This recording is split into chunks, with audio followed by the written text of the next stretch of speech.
গঙ্গা ভাঙন রোধে গারুলিয়ার কাঙালিঘাটে শুরু কংক্রিটের বাঁধ নির্মাণের কাজ। हम लोग कैसे रह रहे हैं? हम लोग रात भर में हम लोग सोते हैं तो सोचते हैं सुबह में क्या क्या होगा नहीं होगा।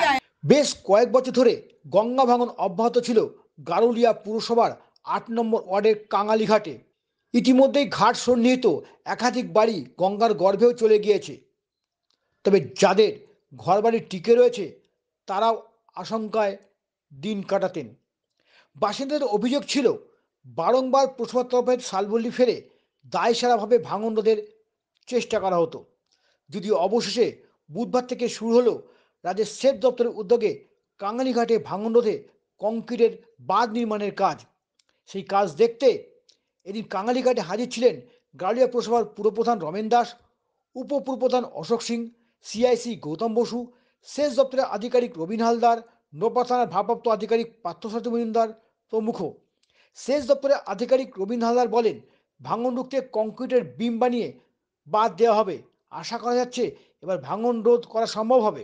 এর আগের কাজগুলোতে আমরা করেছিলাম কি বোল্ডার ডাইভিং করেছিলাম, কোর করে ব্যাগ দিয়ে ফিটিং করেছিলাম। এবারে আমরা একটা টো বিম করছি কংক্রিটের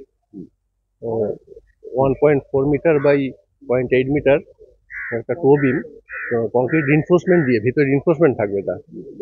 ওই বিমটা পুরো লোডটা নেবে। ওই বিমটা বোল্লা ড্রাইভ করে বোল্লা তার মধ্যে ঢুকে থাকবে টো বিমের উপরে, সেইভাবে পুরো বিমটা পড়বে একদম 300 মিটার বরাবর পুরো লেন্থ। তার উপরে সাপোর্ট দিয়ে আমার এগুলো উঠবে, পিচিংগুলো উঠবে। ঠিক আছে, কিছুটা জায়গায় কংক্রিট পিচিং ধরা আছে, কিছুটা জায়গায় নন স্কিড ব্যাগ দিয়ে, মানে একটু উন্নত ধরনের এইচডিবি ব্যাগ, এই ব্যাগ দিয়ে আমরা পিচিংটা করব। ওর স্কিড পাওয়ারটা মানে খুবই, মানে আটকানোর ক্ষমতাটা অনেক ভালো নন স্কিড ব্যাগ। এইভাবে আমরা করছি।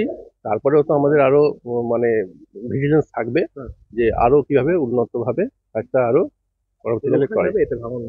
আশা করছি রুখে যাবে, আশা করছি রুখে যাবে। অপরদিকে প্রধান রমেশ দাস বলেন, সার্ভে করার পর সেচ দপ্তরের উদ্যোগে গঙ্গা ভাঙন রোধে কংক্রিটের বাঁধ নির্মাণের কাজ শুরু হয়েছে। সেই কাজে সেচ দপ্তর বরাদ্দ করেছে 1.5 কোটি টাকা। এটা বর্ষার সময় কাজ করা সম্ভব না, এটা শীত পড়লেই আমরা কাজটা শুরু করব। সেই কথা অনুযায়ী কিন্তু কাজটা শুরু হচ্ছে। 1.5 কোটি টাকার কাজ এটা করছে। এর আগেও একটা পাটে কাজ হয়ে গেছে, শাল বোল্ডার দিয়ে মাটি ক্লিন করে কাজ হয়েছিল।